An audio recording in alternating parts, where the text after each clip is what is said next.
Hello students, welcome back to elite tutors. चलिए इस video में हम कंटिन्यू करने वाले हैं चैप्टर नंबर 1, पेज नंबर 4 पे देखेंगे।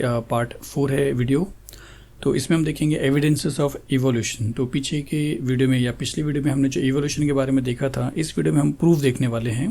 तो सबसे पहला जो प्रूफ है वो है मॉर्फोलॉजिकल एविडेंसेस, मतलब अपीयरेंस के हिसाब से कोई सबूत हम देखेंगे। जैसे यहाँ पे आप देख रहे हो, एक बार देख लेते हैं। यहाँ पे क्या लिखा है कि observe the following images and note the similarities between given animal images and plant images. तो आपको क्या बोला है कि ये इमेज को आप ऑब्जर्व करिए और सिमिलैरिटीज़ आप देखिए एनिमल्स के अंदर और प्लांट्स के अंदर। तो यहाँ पे एक्सप्लेन भी किया है, चलिए वही देख लेते हैं। क्या लिखा है कि various similarities like structure of mouth, mouth देखिए, स्ट्रक्चर ऑफ माउथ और पोजीशन ऑफ आइज़ का पोजीशन, स्ट्रक्चर ऑफ नॉस्ट्रिल जो नोज़ है उसका स्ट्रक्चर देखिए। इसी तरीके से जैसा आप ये वी शेप देख रहे हो, यहाँ पे भी सेम है। एंड ईयर पिन्ना, और ईयर जो पिन्ना है कान, ये भी आप ईयर्स देख रहे हो। And thickly distributed hairs on body, और पूरे बॉडी में जो हेयर्स डिस्ट्रीब्यूट हुए हर जगह पे वो देखिए। इन एनिमल्स सेम आपको दिखाई दे रहा है, सब जगह पे सेम दिख रहा है। 2-3 के तीनों भी एनिमल डिफरेंट हैं, लेकिन फिर भी उनका जो अपीयरेंस है आप देख रहे हो, पोजीशंस आइज़ के और नॉस्ट्रिल्स के और माउथ के स्ट्रक्चर, ये सब सेम दिख रहे हैं।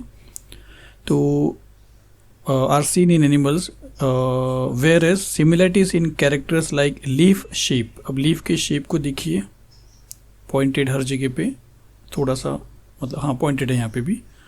लीफ विनेशन, तो ये जो विनेशन देख रहे हैं आप, लाइंस, यहाँ पे भी सेम है। सबके सब तीनों भी प्लांट्स डिफरेंट है, लेकिन लीफ का शेप आप देख रहे हो तो तीनों में सेम है।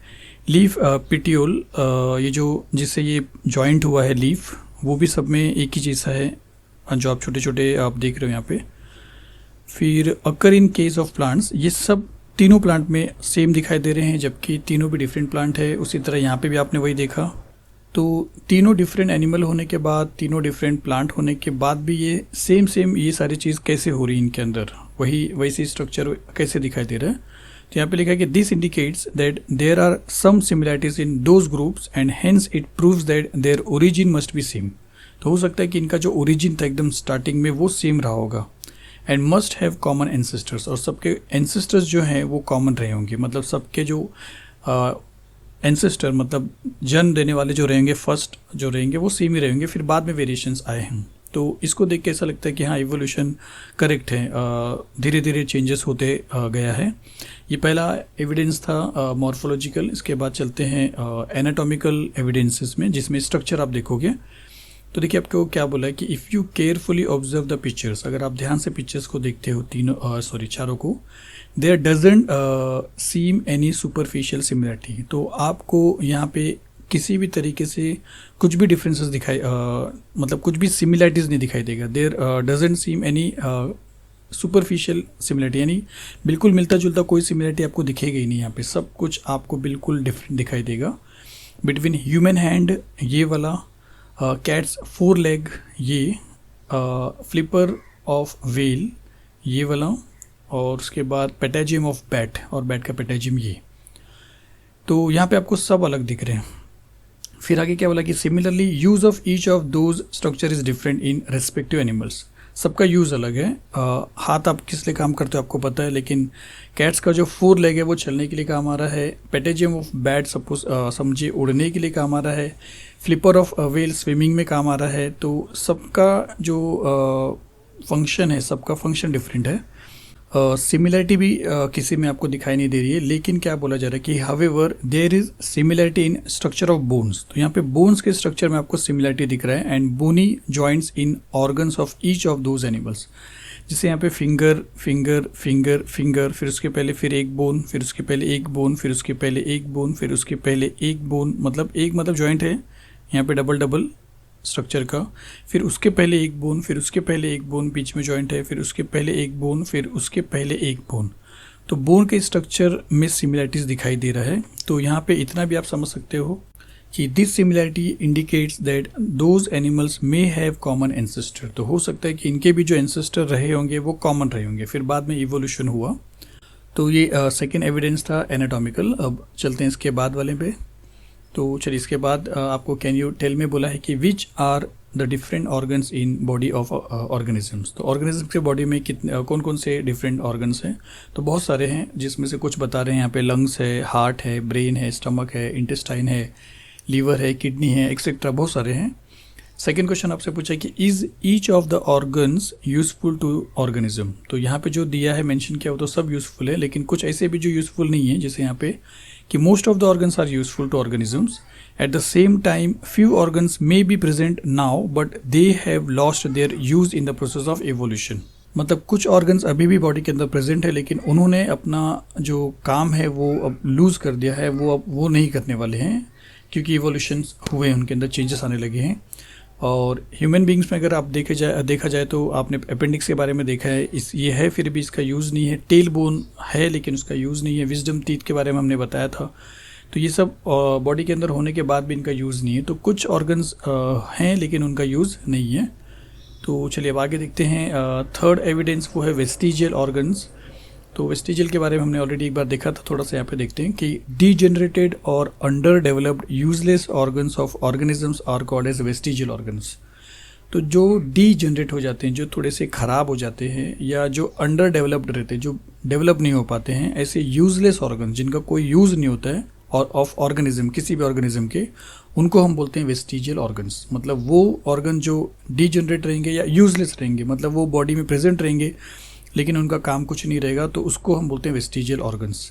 फिर आगे क्या लिखा है कि in living organisms sudden development of new tissues और organs for living in changing environment is not possible. अब अगर एनवायरनमेंट चेंज हो रहा है और आपको वहाँ पे फिर भी जीना है, तो आपके बॉडी के अंदर जो भी ऑर्गन्स हैं उसके अंदर अगर किसी ऑर्गन को बदलाव होना है चेंजिंग एनवायरनमेंट के साथ रहने के लिए, तो वो सडन डेवलपमेंट नहीं हो जाएगा। जैसे अगर आप पानी में गिर गए और आप ब्रीथ नहीं ले पा रहे हो, और आपको गिल्स अगर होता फिश के जैसा तो आप ब्रीदिंग कर लेते थे, तो वो तुरंत आपके बॉडी के अंदर गिल्स डेवलप नहीं होगा। ये तो मैंने बहुत बड़ा एग्जांपल दे दिया है।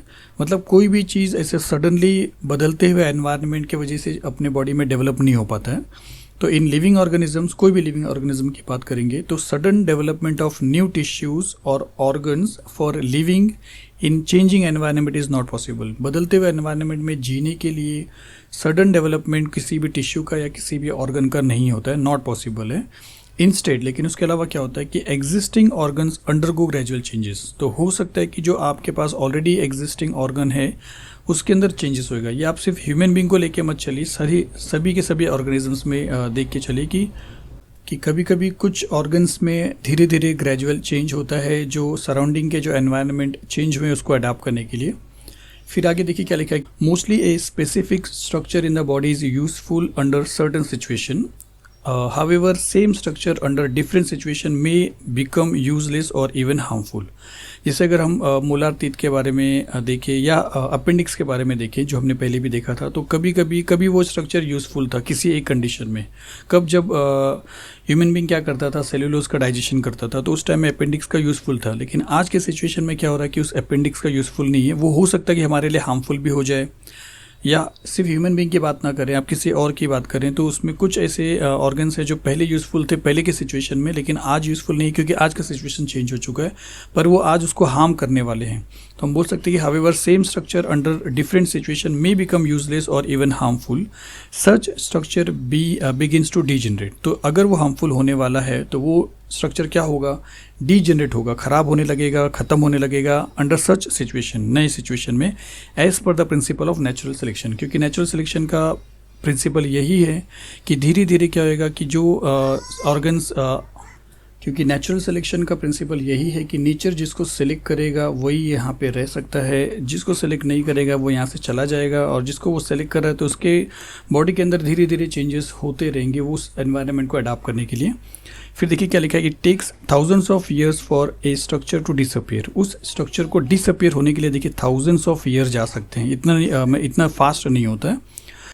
Such organs are seen in different phases of disappearance in different animals, मतलब अलग अलग एनिमल्स में अलग अलग फेजेस के हिसाब से वो डिसअपियर होते रहते हैं, एक जैसे सब में डिसअपियर नहीं होते।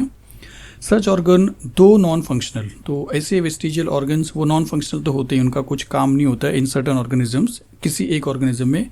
It may be functional in other organisms, तो कुछ चीज़ जैसे अपेंडिक्स अगर हमारे लिए फंक्शनलेस है तो किसी दूसरे ऑर्गेनिज्म के लिए वही अपेंडिक्स अभी भी यूज़फुल है। इसलिए यहाँ पे लिखा है कि सच ऑर्गन दो non functional in certain organism, it may be functional in other organisms, that is it is not vestigial in other organisms. तो हमारे लिए वो वेस्टिजियल हो सकता है लेकिन दूसरे ऑर्गेनिज्म के लिए वो वेस्टिजियल नहीं भी हो सकता है। ये आपको सिर्फ समझना है किस में है किस में नहीं है, वो चीज़ यहाँ पे नहीं दिया हुआ है। चलिए आगे देखते हैं जैसे अपेंडिक्स के बारे में, और ये दो चीज़ एक्स्ट्रा जो वो देखते हैं कि appendix which is useless to human, हमको पता है कि हमारे लिए वो यूजलेस है। Is useful and fully functional organ in ruminants, तो रूमिनेंट्स मतलब जैसे कैटल्स हो गए जो खाना खाने के बाद फिर वापस से वो जो अनडाइजेस्टेड फूड रहता है उसको माउथ में लेके आके उसको फिर चीविंग करते रहते हैं, तो वहाँ पे अपेंडिक्स काम करता है, तो उनके लिए वो यूज़फुल है। Similarly muscles of ear pinna, तो कान है जो क्लियर नहीं दिख रहा है उसका जो मसल्स है, which are useless to human, हमारे कान में भी वो मसल्स है हमारे लिए यूजलेस है, क्यों? क्योंकि हम उसको मूव नहीं कर पाते। Are useful in monkeys for movement of ear pinna, तो मंकी उस मसल से अपने कान को क्या करते, मूव करते, फ्लैपिंग करते, सपोज यहाँ वहाँ घुमाते हैं, लेकिन हमारे पास वो मसल्स होने के बाद भी हम अपने ईयर को मूव नहीं कर पाते, तो वो समझिए कि एक वेस्टिजियल ऑर्गन हो गया। फिर आगे क्या लिखा कि various vestigial organs like tail bone coccyx, तो टेल का जो बोन आप देख रहे हो वो बॉडी के अंदर होने के बाद भी उसका कोई यूज़ नहीं है, जिससे ये पता चलता है कि एंसेस्टर जो हमारे थे वहाँ पे उनके पास टेल था लेकिन हमारे पास हमको ज़रूरत नहीं था, इसलिए वो टेल धीरे धीरे क्या हो गया, ख़त्म हो गया, लेकिन टेल बोन अभी भी दिखाई दे रहा है। तो various vestigial organs like tail bone coccyx. फिर विजडम टीथ के बारे में मैंने आपको ऑलरेडी बताया पहले। एंड बॉडी हेयर्स, तो बॉडी पे जो हमारे हेयर्स है ये इनका कोई ज़रूरत नहीं है, ये सब वेस्टिजियल है फिर भी प्रेजेंट है, are present in body of human being. हो सकता है किसी ज़माने में ये पूरे के पूरे जो वेस्टिजियल ऑर्गन से वो चले जाएं। तो चलिए अब इसके आगे क्या लिखा है वो देखते हैं। तो इसके बाद एक डायग्राम दिया है और आपको बोला कि observe and discuss, observe the following pictures, और यहाँ पे लिखा है कि फॉसिल सम फॉसिल्स। तो क्या है ये सारी चीज़? Large number of organisms got buried due to disasters like flood, earthquake, volcano, etc. तो volcano, earthquake, flood ऐसे बड़े बड़े disasters के वजह से क्या हो गया, बहुत सारे ऐसे जो organisms थे वो buried हो गए, दफन हो गए। Remnants and impressions, तो उनके जो remnants थे, जो remains थे, और उनके जो impressions जो आपको दिखाई दे रहा है, मतलब ये निशान प्रिजर्व्ड अंडरग्राउंड, तो वो बचे के बचे रह गए, वो अंडरग्राउंड में प्रिजर्व हो गए, एक तरीके से वो बच गए वहाँ पे। दीज आर कॉल्ड फॉसिल्स, तो इनको बोला जाता है फॉसिल्स। तो यहाँ पे सम फॉसिल्स के बारे में दिया है, इससे क्या फ़ायदा हो सकता है तो वैसे भी हम देखेंगे बाद में, थोड़ा सा हम देख लेते हैं कि with the help of carbon dating technique, जो आप इस वीडियो के बाद देखोगे नेक्स्ट वीडियो में, तो with the help of carbon dating technique it is easy to determine the age of the fossil, तो आप इस फॉसिल का एज बता सकते हो कि कितने सालों से ये बरीड है। फिर once the age of fossil has been determined it becomes easy to deduce information about other erstwhile organisms, मतलब अगर इनका आप डेट पता लगा सकते हो कि ये कब से बरीड है, तो आप बाकी के जो और भी ऑर्गेनिजम्स उनके पहले उनके बाद वालों का भी मतलब आप एक अंदाज़ा लगा सकते हो कि वो इस अर्थ पे कब से है, यहाँ पे प्रेजेंट है। तो चलिए इस वीडियो में यहीं तक देखना था, मिलते हैं नेक्स्ट वीडियो में, इसके आगे कंटिन्यू करेंगे। Thank you very much.